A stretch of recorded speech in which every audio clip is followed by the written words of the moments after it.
పరిపూర్ణమైన జీవితాన్ని అనుభవించిన వ్యక్తుల యొక్క జీవన గమనాన్ని పరిశీలించినప్పుడు వారి జీవిత వృత్తాంతం లోలోపలికి వెళ్లి సూక్ష్మంగా చూస్తే ఒక ముఖ్యమైన విషయం తెలుస్తుంది.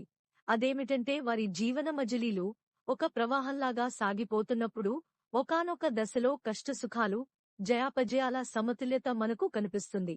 అది ఈ సృష్టి ధర్మమో లేదా యాదృచ్ఛికమేమో అన్న అతిశయోక్తి కలుగుతుంది.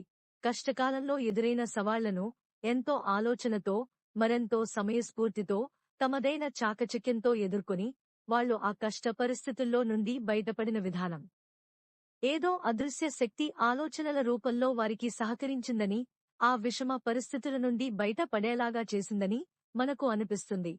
అలా వారికి ఎదురైన సమస్యలను వారు పరిష్కరించుకున్న విధానాల వలననే వారి జీవిత భవసాగరాన్ని ఈదగలగడానికి, ఒక ఒడ్డుకు చేరుకోవడానికి ఎందరికో మార్గదర్శనం చేస్తుంది.